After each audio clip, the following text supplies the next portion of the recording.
All right. Mike, how we doing tonight? Good, Frank. Welcome back. Welcome back. Yeah, where do we go? Another episode, another transmission, broadcast. We were floating in the ethers, so. Love it. So every week, Frank and I, when we get together, before we kind of jump into things, we do a meditation. We like to chat a little bit. And tonight, especially, we got into a bunch of things. Wow, yeah, like 2 hours. Yeah, right? we were chatting up a storm. So we're going to dive right into some questions today, I think. Yeah, all right. You want to take one on? Yeah, let's take a question. Yeah, so, like I was saying, Frank and I we like to jump into a little bit of chat before we do our meditation. And so this is a little bleed over. One of these questions that we found has a lot to do with like kind of what we were chatting about tonight. Yeah. So I think this might be a good one for us to start with. All right. But let me grab my phone. All right. This is from, I guess, a viewer. Yeah. We won't reveal the person's name. Oh, yeah. No need. I'll do it on the side, though. All right. Okay, here. This is a good one. All right. All right. So living during these times of COVID-19 with different isolations and the new normal way of living set aside, how does one deal with their mental health? Okay, so during these times of isolation, with COVID-19 and everything going on and this being our new sense of normalcy, with normal living set aside, how does one deal with mental health? THC. No, I was kidding. Well, this is there's different coping mechanisms. There is. Now, one of the concepts that we've talked about a lot of times, it's when you start to examine our lives, even historically, in the recorded history we have as humanity, we understand, or we try to create this predictable life, and this is why stuff like this throws us off. And when I say stuff like this, when COVID-19 happens, because, it's been 100 years since something like this had came through the earth and stopped people dead in their tracks. The difference now is everyone is aware that everyone's involved in this. Well, back then, if you lived in a small farming town, you may have not even experienced it. But how do we cope with it? Well, what is coping? Coping is not something that we have to muster. It's a natural byproduct that's giving it. It's an innate ability in every human being. So when something like this happens, you actually start to cope. Now, how you cope, and what we call is like when you cope well with it, it's letting go of what yesterday was and move into today, into this present moment. So when you stay in a moment, doesn't matter if there's a storm or it's calm, you're okay, and that's what coping is. So it's actually understanding, and then when we get into the idea of what is mental health, it's our mental ability to stay in this place without getting scattered all over the place. Or coping. Yeah, coping, yeah. Your ability to cope with or not cope with. Yeah, and so how I would dive into it is start to look again. We've mentioned this before in other podcasts and broadcasts we've done. It's everything in the physical world, everything from COVID to a hurricane to an earthquake, your mother-in-law. They're all props. And what I mean by props is a prop is something you give meaning to. There is no innate meaning into it until it's given. So we're now choosing COVID with a meaning. And there is this universal understanding of COVID is a virus. Now, not everyone is having to cope with it the same. Some people are really weeding out their fears about it, and some people are like, hey, I don't have to work, It's like, I don't have to see all these people. So, like, people are like, I have social anxiety anyway. It was the greatest thing that ever happened. Mm-hmm. So and what's interesting is if someone said, hey, this is great, I have social anxiety, so I don't have to see anybody, that's a preferential and what we call a positive outlook onto something that doesn't necessarily come across as positive. People are like, I was being antisocial or social anxiety positive. I'm like, well, you can't say that from the vantage point, but positive is a preferential outlook, not a universal outlook. everyone thinks there has to be a universal outlook in order to come to some conclusion. I'm like, no, this is what creates all disaster in humanity, is trying to have one outlook on society. And once we all get there, and if you stand out, we're going to ostracize you and ridicule you till you get to that point. But the way I see it, if there's 8 billion people on the planet, there should be 8 billion people outlooks on this. And even within the individual that's outlooking the 8 billion people, every day or every moment of the day, I have an ability to look at it differently. In that infinite amount of choices of looking at it, I can choose something's preferential, and that there is a positive outlook onto my mental health. So understand that everything is a prop, even COVID. I'm not saying it doesn't exist in what I mean in the experience of how you feel about it, because how I feel about something is the experience, not the thing itself. All right? So COVID to me is just, it doesn't really exist, but how I feel about it creates the experience of COVID. Yeah. Isolation, everything we're experiencing, all of this, it's a stressor for us to grow. Absolutely. No matter what way we look at this. The biggest thing I took from that question when I look at it, though, is the way you're using the word mental health.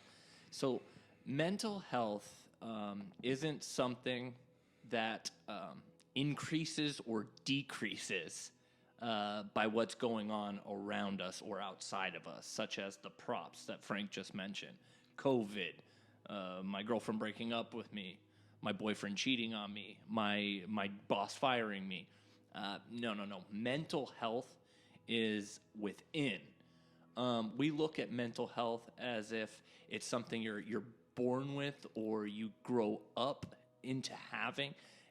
No, mental health is not the measure of all your experiences that you carry with you. Mental health is when you realize what you are. And when we say what you are what you think about. So allowing your outside world to define your mental health is why you find yourself struggling or finding lack within mental health, because you're looking outside for answers that are only going to come within. So mental health should be something that we all strive to increase, strive to become one with, strive to love and appreciate, because it's not based on outside events. It's based upon inside, not work, but inside. Well, it's just because when you go within, when you close yourself to the outside world, you actually get to the point where you don't even strive. You actually fall into that state of peace. The outside world is so distracting, and if you have a meaning to something, that meaning that you look at, so you see, a beautiful woman.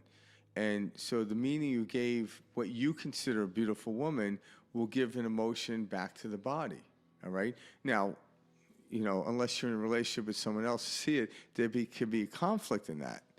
And I'm just saying that like in a joking manner. But if you look at something outside, such as like the COVID virus, it can kill you, is what we're being told. All of a sudden, when you see the COVID virus, hear about, because no one actually can see it unless you look under a microscope, right? And they'll show these, like I love how they showed this COVID, look at this beautiful red structure. It's like, wow, I want to get a poster of that, and just hang it on my wall. But anyway, when you look at it, the fear it's going to get in you and do destruction to your body. Well, again, when you go into your mind, we actually learn that we actually control the environment in our body, the way we think about stuff. So what is disease? It's dis-ease of the mind that actually breaks down the physical body. What is a physical body? It's nothing but vibrating frequency. And, it forms chemicals, but what is a chemical? It's a vibrating frequency in different forms, So we start to really dig into this here. We're the ones actually creating the storm that we're trying to seek shelter from. So once you create the storm, where is the shelter? Well, close your eyes. Go within. And when you go within, striving is effortless because it's a natural place. So then it's kind of like rebooting. It's like, okay, when things get, like when you're watching a scary movie or a really gory movie and you're seeing people being slashed and body parts being chopped, the natural thing is when you get overwhelmed is you close your eyes. And the second you close your eyes, the overwhelmment starts to dissipate. We see it in horror movies. So when you close your eyes, all of a sudden it starts, and then you're like, is it done? But yet, the second you close your eyes, the anxiety starts to dissipate. It is natural. When you go within, you don't have to do any work. And when you go without, the work is reassigning the outside world an attachment. So one of the things, I heard someone talk about this, and I'm not a biologist, but they were doing this highly probable speculation, and they were saying this, but based on other viruses that entered onto the world, and they noticed that the human race has expanded the physiology or the wherewithal to continue moving towards something and expanding because it's dealt with different viruses over the millennia. And the speculation is, well, maybe this virus is coming to strengthen up the human body because there's going to be other environmental things. And what is an environmental thing? It's just an agreeable field of energy that we're in, because we agree upon it, that we need this virus to amp up our body, or antibodies, if you will, in order to do better in the next level of humanity. And I'm like, wow, it's a really interesting way of looking at it. Now, I'm not a biologist, so I can't verify it, but what I can verify is that's a positive way of looking at this. Because does everyone die from this? No.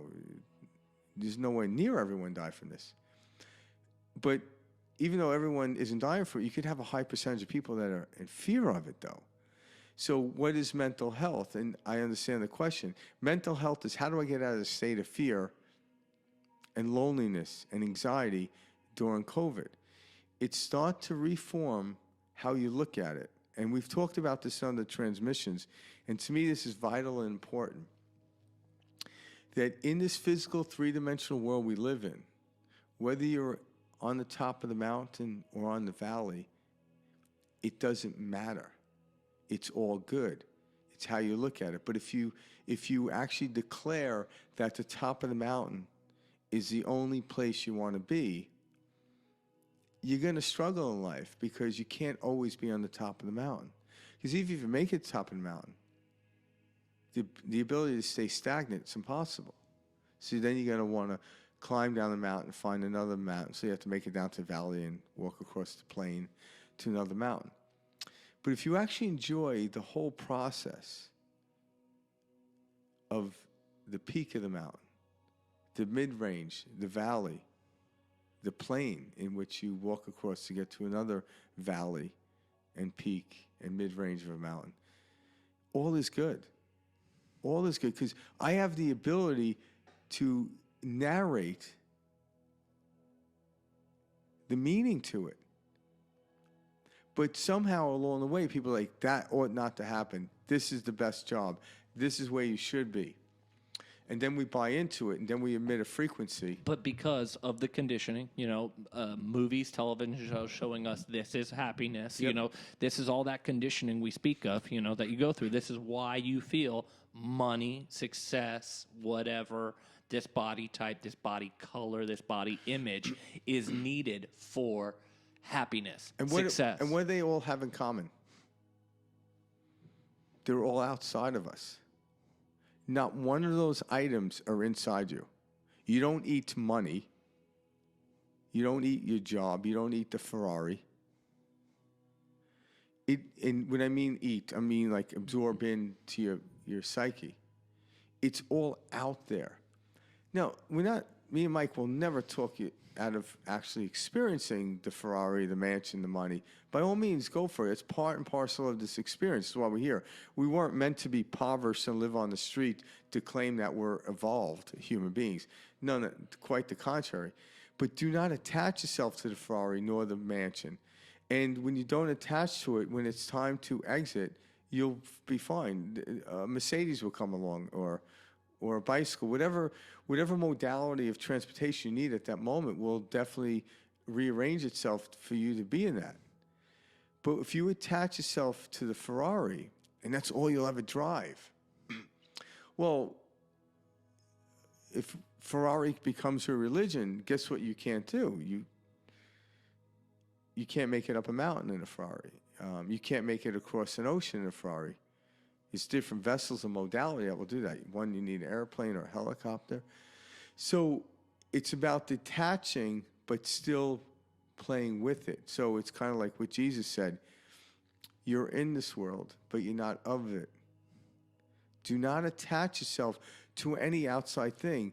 And when you learn to detach from it, and by how do you learn to detach from it? Give it different meaning.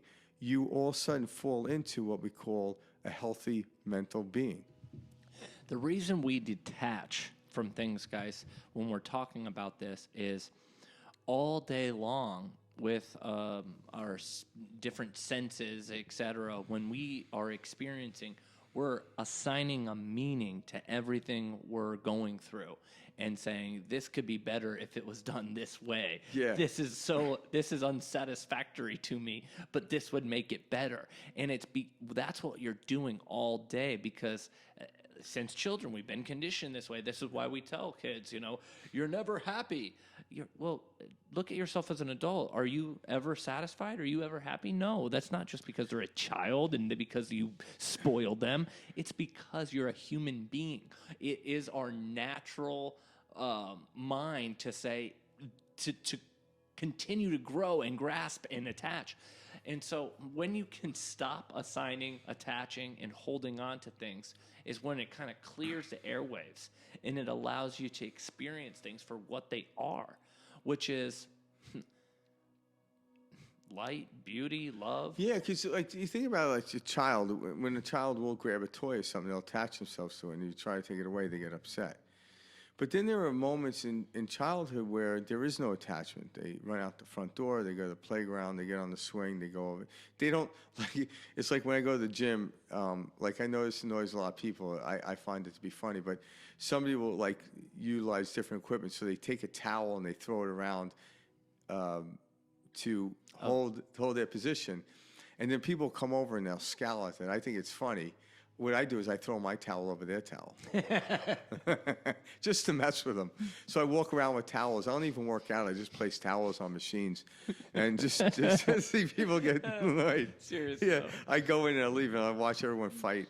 But when we're children, we go off to the playground, so to speak, and we have no attachment to it.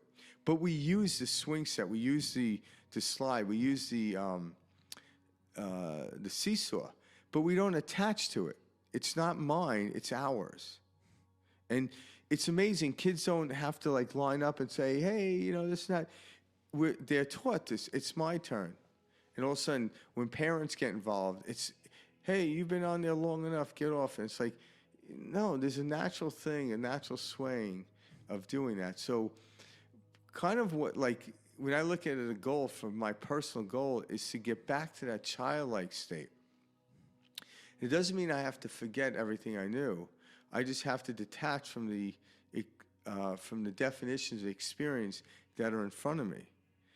And when I have no attachment, whatever's in front of me is the greatest playground. I don't hold it to any value. Kids don't be like, hey, I have to go to the playground today, and I have to do 20 seesaws and 30 swings. I have to go up and down the slide 10 times in order to have a value of a day.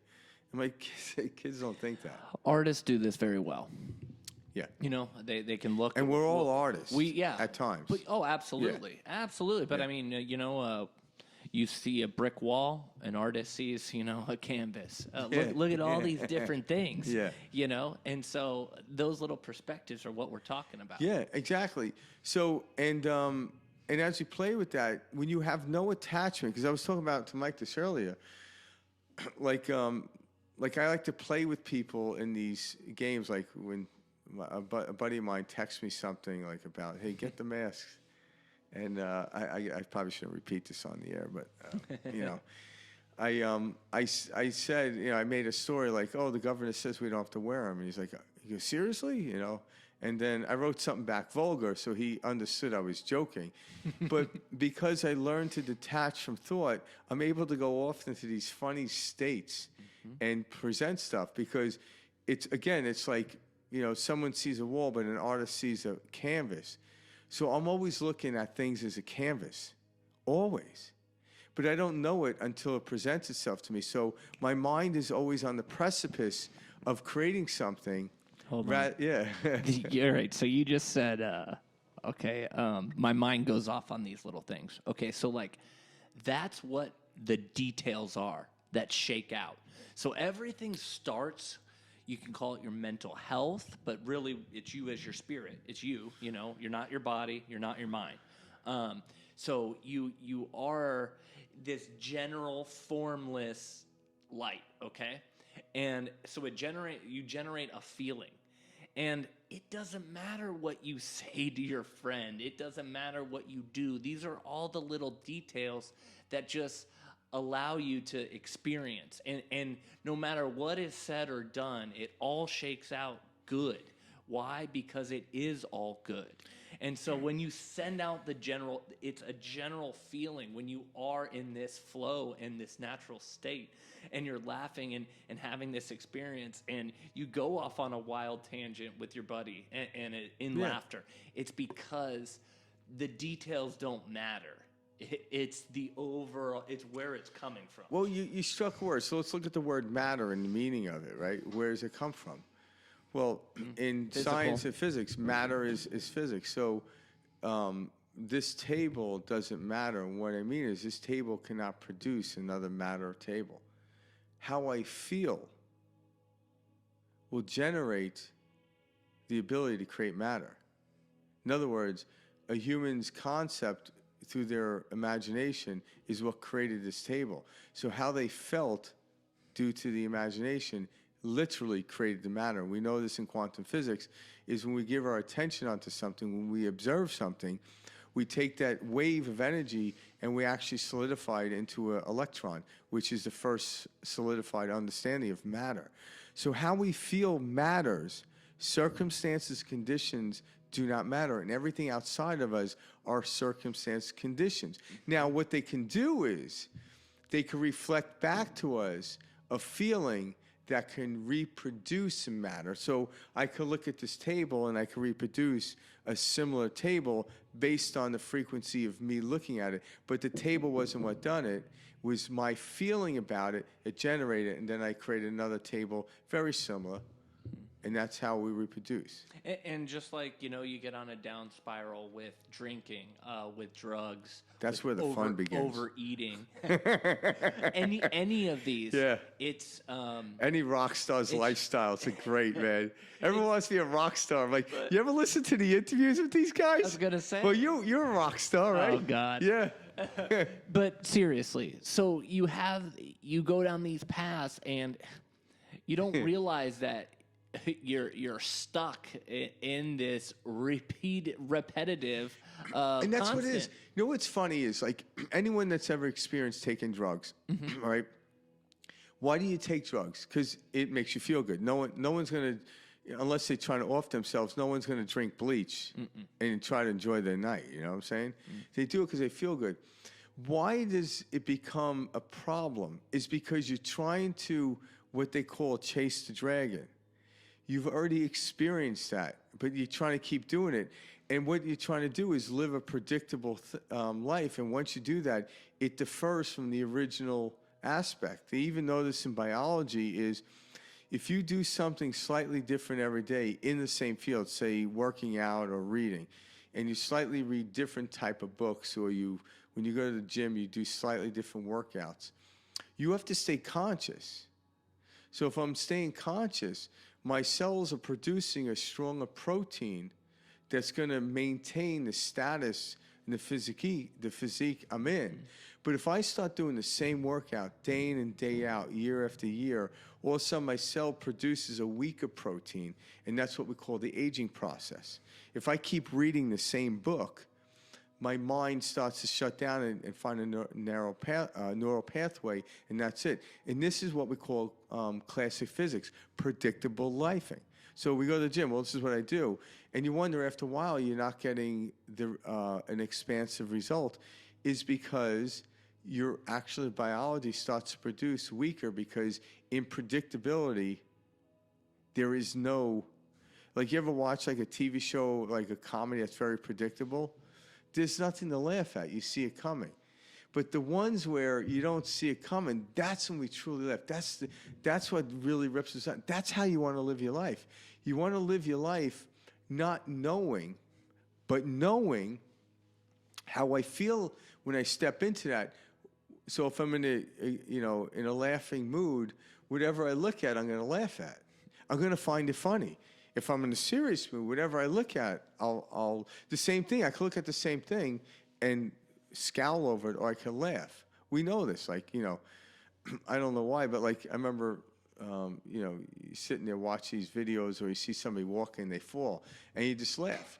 Why? Because it's out of the norm of human beings, having great balance. They trip and fall. But someone else might like, look, well, that's not funny. Well, maybe they had an experience where they fell and they got embarrassed. Everyone's behavior is a direct representation of how they feel about themselves. That's true. Yeah. So when people are, oh, got to do this, or, oh, that's not funny, but it's not really speaking to your experience. Remember, this is speaking to their experience. And so, like, if somebody's, shitting on you, or you're having a bad day, or you can tell somebody's having a bad day, it has nothing to do with you. Unless you define it that way. Oh, yeah, unless you put your attention on so it and give them and attach to that. If you grab onto anything, it will pull you through the streets. And it's funny, that's a good point, because this will happen amongst like your family or friends or significant others. Yeah. But when you're dealing with them, like, oh, my happiness is dependent upon your happiness, or this must happen in order for this. And when you jump into something like that, it's kind of like the roundabout dog tail. It is. You know what's funny though? Like, the tail. When I see this, I notice, and it's funny when people like dive down a rabbit hole. I was at the gym the other day, and this I hadn't seen this guy in a while. He's an older gentleman, really nice guy. So I walk up and talk to him, and he's like, just small talk. How's it going? And one day he saw me in my car, and he's like, hey, how's the car going? He's like, you ain't speeding tickets yet, So all of a sudden, I run into him, and he's like, we're talking. He goes, hey, he's like, how's your car? I'm like, it's good. He's like, price of gas went up. And all of a sudden, he goes down this rabbit hole of like this politician creating this form. And all of a sudden, I'm like, I am not going down there with him. And I look at him like, hey, I'm going to Hawaii next week. He goes, really? Like, because I sensed he was going down the rabbit hole, I was able to pull him out without him knowing I was stopping it. He didn't get insulted. Because then all of a sudden, he loved talking about Hawaii. But let's dissect why that happens. Okay, so when you're a creator of your life, you are directing the show. But when you don't understand what's going on, and you're living in this third dimensional plane, and only that, you're only reacting to others. Yeah. So what Frank did is took control of that energy, which he's harnessing on a daily basis, and was able to redirect this guy's energy and light. Why? Because that gentleman is simply reacting to the world around me. Oh my God, the world's happening to me. Yeah, and I was like, no.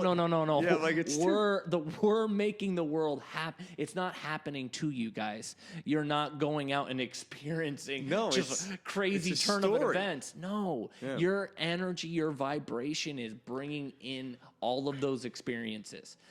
Take responsibility for every aspect of your life, everything. And that's actually, when you actually take responsibility, that could be another label of true mental health. That really is the definition. I hate that word because it sounds like too aggressive. Like, take responsibility for your. Like, we're not here to tell you what to do. What we mean is simply you have to take. Well, I should say you have to. Oh, actually, when you take responsibility, all of a sudden the world opens up to it. It literally Eckhart does. Tolle had a really good way to say this. And what I mean by that is a really good way to kind of present it to us Westerners who take offense to stuff. Yeah. You know? So he was like, accept everything in your life as if you have chosen it. Accept everything in your life as if you have chosen it. Because you did choose it by asking. And what Absolutely. I mean is, but you see what I mean? That's Yeah. like a nice way for Yeah. us Westerners to not be Yeah. like, don't tell me to take responsibility, because we have our egos, Yeah. running wild. so all right, getting back to circling back to the question. Oh, yeah. So why is COVID, for this viewer, if they're listening or come to listen to this, why is COVID creating a negative mental health situation? So that's a question you have to ask yourself, why? And if you keep asking why, you're going to come to a place where you don't know. Like, why? Well, I can't see my friends. Well, why is not seeing your friends make you upset? Because they make me happy. Why do your friends make you happy? You keep going and asking why. Eventually, you're going to ask a why, and you're going to have no answer because it's turned back onto you. It's the concept of your friends. It's the concept of work. It's the concept of going out freely and playing around. But I know you've heard stories about people that were in prison physically, but they were able to free their mind momentarily or even longer periods of time more than someone that was living in a mansion and can come and go from where they were. We know this. And I'm not saying everyone in prison does that, and eventually they do get let out because that's the natural laws. But ask yourself, why is it? And one of the reasons is most people are talking about depression. They're talking about. So all of a sudden we get into this field, what we call the mob mentality. And if you're not feeling depressed, it's like, I remember early on, people like, how's it going? And like, I do one of these things. I look right, I look left. My God, it's going pretty damn good for me, But also knowing socially, I joke around saying that. I say it softly because I don't want to upset someone, but I joke around because I'm usually not around to upset somebody. I know who to say it to. Like if I tell someone like, oh my God, I remember telling someone like, this COVID was like the time between 9th and 10th grade in the summer where my parents left us to our own devices. I was old enough to be cognitive to do whatever I want to do, even somehow go down to the local deli and talk someone into buying me a couple of beers, hitchhiking to the beach. But yet I was young enough to where I didn't hold down a full-time job. I would be doing these part-times to raise money. So it was essential of nothing, absolutely nothing pulling at me and no guardian overlooking me. The first couple of weeks of COVID, well, I think it was like 6 weeks where, everything, my businesses were shut down. I couldn't do anything. I was like, holy cow, this is amazing. But then people are like, oh my God, it's COVID. When do you think it's going to end? I'm like, hope it never ends. Well, actually, it's not that I need COVID again. I don't need COVID to live this way. I've learned something. Doesn't mean I never go back to my businesses. But after just a short period of time, I look at it differently. It advanced me because I had the coping skill. It's an innate thing in every human being. Mental health. And my mental health was like, I don't want to go down this fear rabbit hole I see how people are doing. I want to go in the opposite direction. I am considerate of other people. I let live and let live. I'm compassionate for people. If I have an opportunity to have someone, well, take a look at it this way. But they don't have to, because if someone thinks they're going to hell in a handbag, it's true. Because what is truth? How you feel about something. So all truths are true. And I know that. My truth is no greater than your truth. Look at Republicans and Democrats, guys. Yeah. Same thing. All truths are true. All truths are true. Now, I think where mental health comes into play is your truth that you're spewing in a preferential direction. This is where what we call the downfall of mental health comes. But if my truth is working for me, I'm in supreme mental health. But if my truth is working against me, that's where we talk about the deficiency in mental health. So what truth can you give this meaning and make up the story? Because we're all doing it. Like everyone, it's like everyone's made COVID into a religion. And there's different sectors, right? You got these anti-maskers, the agnostics, right? That's awesome. And then you got the people that like they wear masks in the car, and then they true, explain man. this is the best mask. You need to get this mask. This mask is the greatest. Masks in the car is so yeah. funny. So they're like that little niche. They're like the so you got the agnostics on one hand that don't wear the mask, and then you got the guy by himself wearing yeah, the mask. yeah, and then you got the the true remnants of like the what do they call them, the like Hasidics, actually aspects of the true way to live the religion. So they go into severe sacrifice. Oh gosh. And they don't leave the house and with the rest. But they find refuge in that suffering. Like, it's amazing how they talk about that mask and how you're supposed to properly wear it. And I'm looking at them like, interesting. But it's the uniqueness of their explanation. And in that moment when they're explaining it, they're not in fear. But if they lost their mask, that M3 or whatever, M5 or whatever mask is, holy fuck, they ran out of them. I have to use this inferior mask. And I'm like, yeah, any mask works for me. I'm like, so I leave it open, but if they could not get their hand on that mask, they would freak out. They wouldn't leave. They wouldn't leave, yeah. It was like the hysteria with the toilet paper. What was that all about? I'm like, how did COVID, like getting a fever and, getting headaches and losing your taste turn into I need toilet paper, right? Well, I get it because someone said we're going to run out of toilet paper. And I imagine toilet paper manufacturers like, yes, COVID was the best thing that ever happened to us. And, tripled our and you think sales. about this, people did not use more toilet paper in the last year than they would have. They just have I'm sure have a ton in the garage. Yeah, I'm sure the toilet paper sales went down dramatically because before it was like, if you look at 2019, it was probably this up and down, but all of a sudden 20 came like this and then it just bottomed out. It's like, why? Hey, Jimmy, I haven't been in for toilet paper. I got enough to last me a lifetime. Jesus, And why? Because we attach to these crazy stories outside of us, guys. That's And what then we're if you trying have to an say. artist living in your house, they see the toilet paper, and then they start throwing it around the neighborhood. And they throw it to the trees, and they create havoc, because that's their artistry. So because we have so much toilet paper, people's houses are getting toilet paper now. TP left and right. Yeah. What do they call it? TP or whatever? TP, yeah. Yeah. Oh, There you yeah. go. TP a house. Yeah. Oh, yeah. I remember doing that as a kid. That was fun. Can you imagine, like, in the beginning of COVID, you go out to I wish I can, but my mom's locked up the toilet paper. Yeah. Due to COVID. Come on, let's go TP. It's like, we got to use napkins. There's no more toilet paper. Dude, you don't napkin a house, bro. Let's use some floss. We could do that. It's not as effective, but yeah. Oh, that's awesome. Yeah. But yeah, plain and simple, guys. The mental health is only going to be something that you develop within. If you're searching for or if you're basing your mental health out of something out there, you'll be running in circles. You're a dog chasing the tail, because what you're experiencing is coming from how you feel.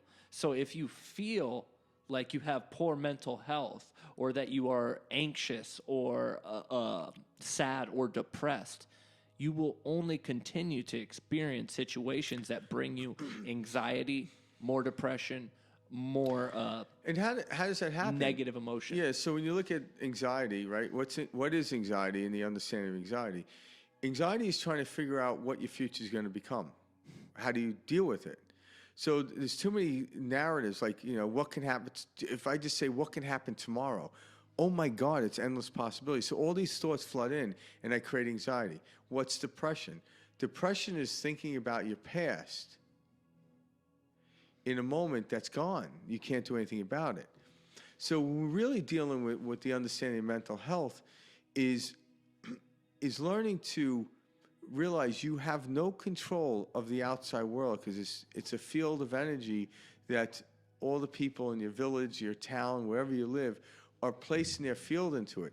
What you do have control over is the perception or the definition you give it. And that's what perspective shift's about. We're not here to tell you what perspective to grab on. We're just here to show you have infinite possibilities of perspectives. So why not choose the one that's preferential in the direction that makes you allow you to detach from it? And the second you detach from that, you naturally raise your vibration. So detachment is letting go. The natural innate ability of the body is to rise. So what's the quickest way to attach from the outside world? Close your eyes, just like in a horror movie. When you're watching someone get chopped up and you close your eyes, all of a sudden you don't see it anymore. You're actually detaching and you naturally feel better. There is no 5 steps to get to there. It's retreat from that. And then when you come back, revisit it and look at it differently. And it feels so good to detach, guys. Oh. When you set It's the most beautiful thing. Yeah, when you have the knowing, and you detach from any outcome, whatever outcome of this, it will be good. Think about it is such a good feeling. Think about everything that represents in the outside world that keeps us healthy. When I breathe in, I have to detach by breathing out. But if I try to hold my breath, It's painful. I'm going to pass out. Same thing with money. Money, the universal word of money is called currency. No matter where you're living, it's currency. And what does the word currency come from? To stay current. What is current? Is a flow, a steady flow of constant movement. If you try to create a stagnation of money or anything, its value is dead. It's gone. So you want a river to be continuously moving so you can scoop your cup into it and drink from it. But you would never want to scoop into a stagnant water because it would not be purified. Purification happens in the flow. All right? When I breathe in and breathe out, that's a flow. That's where purification comes from. Stagnation is a concept. There really isn't any stillness. Well, what is stillness? Stillness is when you're moving, when the raft is at the same speed as the river. Relative to the river, you are still, but you're really not still. There is something continuously moving. You see what I'm saying? So stillness is catching up with the rhythm of the speed in which you were born to be living. And that's stillness. You can be still running a marathon. You could be still sitting in a chair. You could be still doing anything. It's the relative frequency to where you are. But when you're trying to get out of the moment, you go into the past, you go in the future, you break that barrier. So now it's like if I'm going down a river and I try to grab a branch, now I feel the flow of it. If I try to swim upstream, so grabbing onto the branch would be anxiety. Paddling upstream, to some degree, would be depression. Well, you could turn around analogy-wise, it doesn't really matter. But when you're present, you wouldn't grab or paddle onto anything. You become one with the river. And when you're in that flow, that is true mental health at its best. So You're the creator. You are the creator. And it's not something we have to work towards. You just simply close your eyes. When you close your eyes, the universe will tell you through impulses. If I feel good, the impulse will come to me, and if I act on it, it will perpetuate goodness. If I'm angry, I still get impulses, but if I act on the impulse, it's going to create more anger and discord in my life. So everyone knows the difference between joy and sadness, right? So when you're feeling sad and you get an impulse to do something, close your eyes, refrain from doing at the moment. I'm not saying don't do anything. Simply close your eyes. Refrain. And what happens? All of a sudden your energy naturally rises. It does. And then when you start feeling good, you get an impulse. Act on the impulse. Why? Because that perpetuates it. Takes you to the next thing. You know, just like a GPS. You put the address in. A GPS will give you one directional input at a time. And if you act on it, it'll give you the next. And if you act on that, it'll give you the next. And after a while, you end up in the place in which you desired. But then you realize, well, now that I'm here, now what? And once you understand how it works, you no longer attach yourself to the destination anymore. It's all about the understanding of how I got here. It's like, wow, now I don't have to grab onto anything because all the money, all the food, all the people are already there. It's like you don't take sand to the beach, you just go to the beach. The best feeling. Yeah, that's it. And how do you get to that feeling? By letting go. The attaching sucks our energy. Free-flowing is a natural exhilaration. There is no work to do. There's no mantra you have to do. Although if you do a mantra, I am powerful, I am powerful, I am powerful, I am powerful. It's not the words I am powerful that make you powerful. It's by saying I am powerful 100 times, I can't grab onto any type of thought, negative or positive. All of a sudden my vibration rises. Because if someone spoke a different language, they wouldn't even understand the word powerful. But if someone just went like, humma, humma, humma, humma, humma, ah, wah, wah, wah, over time, you're feeling in the frequency, the thoughts simply just pass by you. You're not even grabbing onto them. So that repetition can work, but it's still a permission slip. I like how you said that.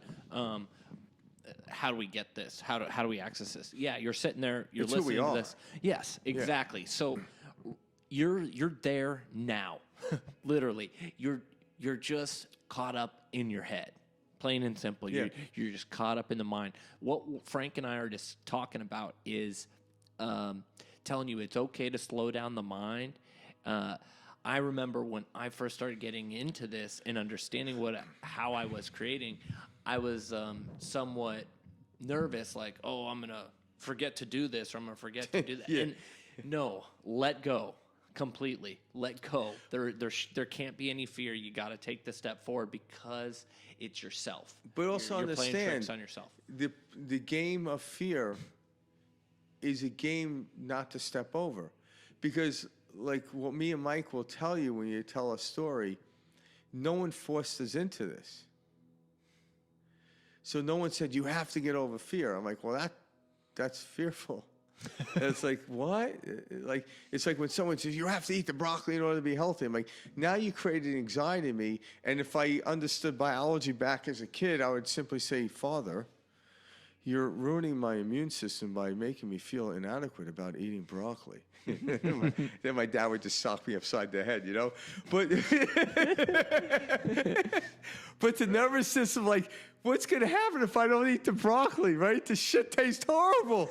All of a sudden, like, I realize my health is going out the window by dealing with this. But the brilliance of being a child is the second I left the table, I completely forgot about the broccoli dilemma. And it doesn't exist. No, I just at stepped that away moment, from it. as soon as it leaves, it's gone. It's and like a goldfish. They say a goldfish. How do I know this? But I feel like I love being like a goldfish. A goldfish can be in a bowl, and if it makes a turn, it thinks it's in the ocean. It doesn't say, "Holy shit, I'm locked in a bowl." The second, it's like, check that out there. That's the childlike state. People want to denigrate that, like the intellect, that I am an intellect and I can prove I'm an intellect. That's the ego.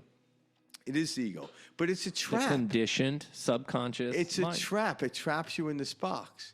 But if I'm just floating around and feel like I'm in an ocean, I am not trapped. You're in the ocean. I'm in the ocean. And that's the thing. Yeah. That superiority, Yep, you know, that trying sounds to good. Yeah. Yeah. Feel superior to.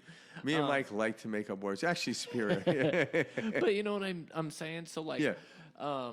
that sense people And where does that superiority come from? well no, people think that's something that you want to attain because it will make you feel what you're searching for, which is truly just happiness. It's what we're all looking for. But in no way, that's such a false... It comes from a state of lack. Oh, absolutely. Someone who had all the money in the world would never strive for all the money in the world. It's not something they would even talk about. But people that talk about money, even though they may have what society may deem as a lot, they still feel inadequate. They don't still feel abundant because, you know, you can be like, oh, I'm worth this amount of money. And someone just like walking by eating an apple says, yeah, but you're not as rich as this guy. And all of a sudden, like, shit. You know, I had a buddy that I was friends with in high school, and like 10 years after, he was having these panic attacks. And I remember talking to him, and, you know, I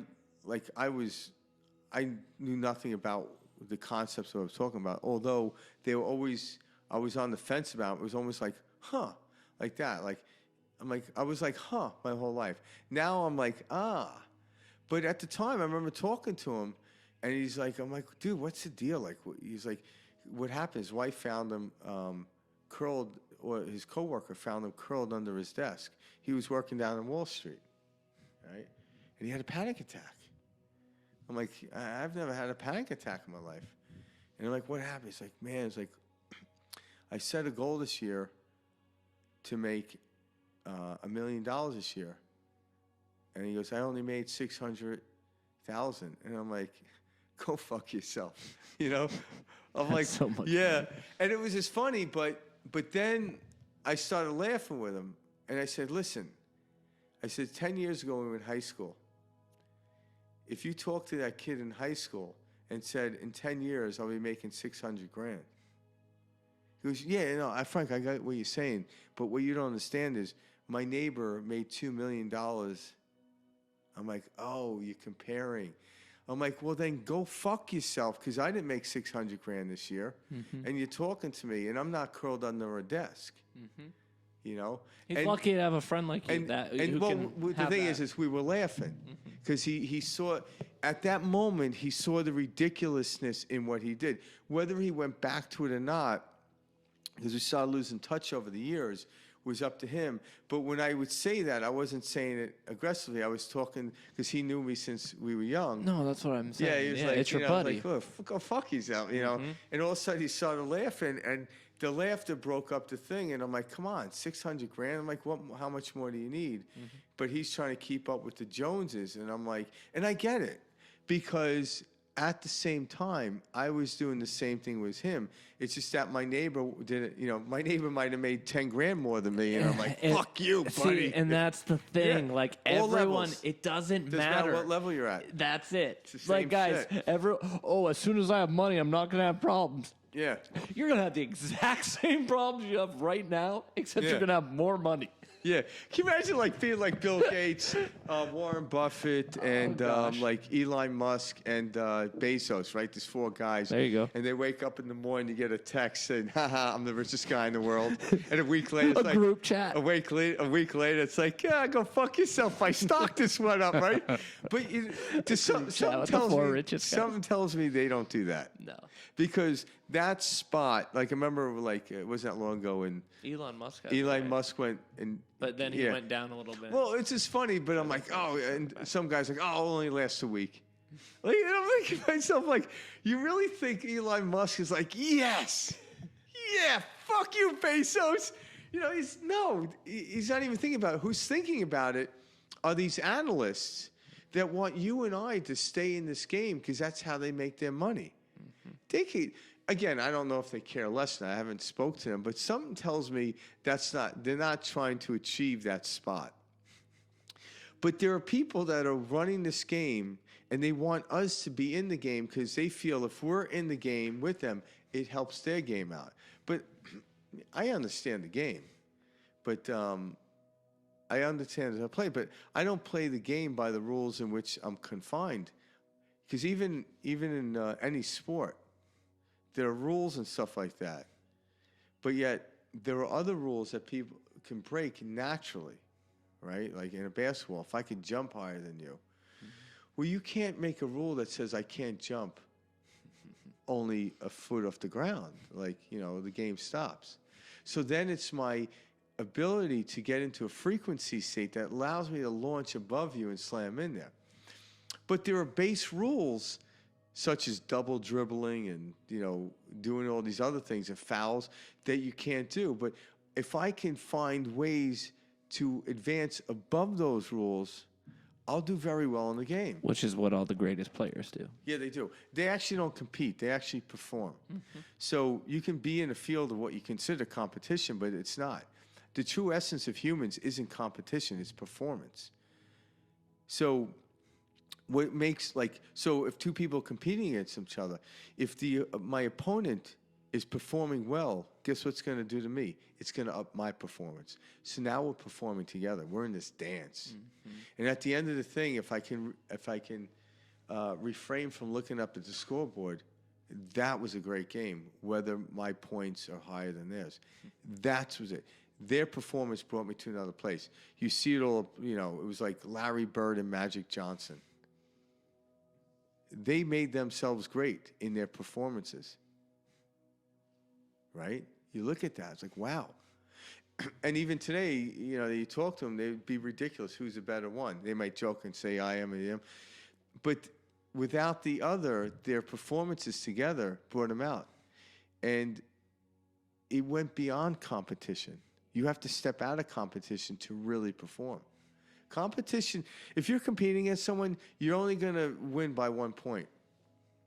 But if you're performing, there is no score.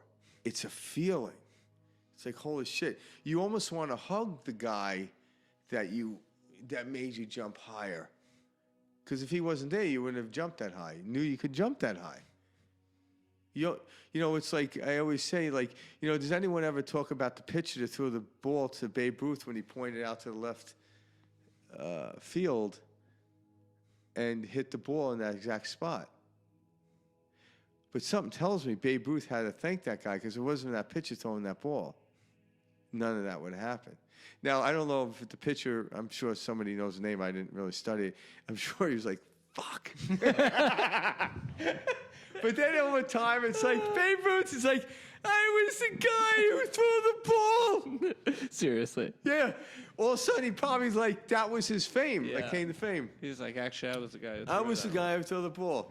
I always have to throw that old man voice when I do shit like that. Hey, yeah. But when you actually look at it, it was this complete kit. Now, the focus was on the person doing it. But the field of energy, had the pitcher throw the perfect pitch and have Babe Ruth do this. It was the field that was in control, not Babe Ruth, not the pitcher. It was the field. And when we step into a field, now Babe Ruth was in a different field than the pitcher, but yet they meshed. So when COVID happened, I'm in a field different than people that are scared, but I'm still on the same plane. I can see their fear, and I hold compassion for them. But I don't feel the fear. I don't get sucked in by their field of energy. But I can see it, and I understand it. And what is compassion? Compassion's understanding that one day they'll be okay. So I don't worry about them. I don't sympathize with them. And I think that's important for those at home who are listening, who do get this and feel this. It's difficult when you see it and you feel it and you know it to not try to, tell your family members, your friends, your close ones. You never want to be that preachy person. You kind of want to let people, you want to be the light. Well, ask yourself this. Would you want to be preached to? Mm-hmm. So what is the golden rule? I don't care what religion you're in. Do unto others. Absolutely. As you wish to do unto yourself. So what's funny is when people are like, oh, that's not true. I'm like, yeah, listen, even a murderer would not want to be murdered. Mm-hmm. So they're breaking the golden rule. Right? A thief would not want to be stolen from. They're broken the golden rule. So people try to say it all the time. Well, what about someone that, I'm like, no, they wouldn't want that to happen to them. They're just breaking the rule, and it doesn't ever work out for them ever, because you're always looking over your shoulder and you always have something to fight against. But when you literally do unto others what you want unto yourself, you're in the supreme spot, because you're actually doing it to yourself, because that out there is a concept. There isn't a true construct. The construct is in here. Out there, it's the concept where it plays out. Just like the mirror. The mirror isn't me. It's a reflection. That light and pixels reflect back to me. When I look at the reflection, I'm like, Okay, I like that, like that. What the hell am I putting that shirt on for? Change the shirt. So then you could actually redesign or re-amplify. But the mirror isn't the causation. It's the mere reflection. And so are individuals. They're reflecting back to us what we're thinking. So if you're in hatred and you're pushing it onto someone, there's something in you that's hating. But when you close your eyes to the world and get silent, you naturally, without effort, fall into the state of love. And then when you come back, if you can carry that love into the outside world, oh my God, the reflection's amazing. It's supreme. And then you have the ability then to share it, but you never do it by preaching. You Yeah. do it by presenting. And we get it. It's exciting. You know, you Yeah. want to share this. And you can share this, you know. Because you have to come to this by choice, not by gunpoint. Oh, absolutely. Yeah. Yeah. You don't, yeah. You pray and meditate. Can you imagine like someone holding a gun, meditate? It's like- That's the thing. You know, a lot of people, That's you know, how they I was find brought this, up in church. yeah. I had to go to church. I remember sitting there like, I remember as a kid, like you had to kneel. And like after we got the Eucharist and we went back and you had to kneel, my dad's like, pray. I'm like, why pray? And I closed my eyes. I'm like, when's this going to be over? When's this going to be over? I want to play baseball with my friends. When's this going to be over? And all of a sudden, I could hear the benches being pushed up, and I sit back and I'm like, are we done? Shh. You know, I'm like, no one taught me how to pray. But yet, innately, I knew how to pray because I was praying to play baseball, and next thing you know, 15 minutes after leaving church, I was on some field playing baseball with my friends. You were doing it all along. Yeah, I was doing it all along. I just didn't know it. But I was condemning when I was in church. I was like, are you kidding me? You know, what's going on? I'm closing my eyes. I'm looking like I'm praying, but I'm like, are we done yet? Are we done yet?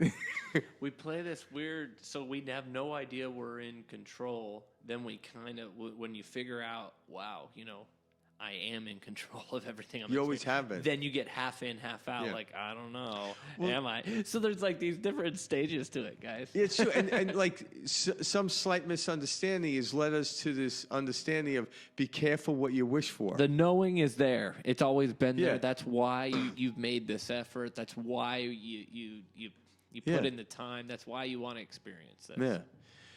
So your mental health's going to be just fine. It will be. And Promise. it's all perspective. And if you can shift that perspective, your mental health will be incongruent, which you want it to be. Because we know what feeling good is. Mm-hmm. So just change perspective the way it fits you. Don't listen to anybody else. Just listen to your heart. And you'll be in perfect mental health. Thanks for the questions, guys. All right, Mike, peace. Good night, Frank. Mental health, baby. Mental health. Thanks for writing in, guys. Some people question my mental health. Good. Hell yeah, Frank. I think that was a really good one to have, man. Because too often now with the mental health stuff, people don't get. They think it's happening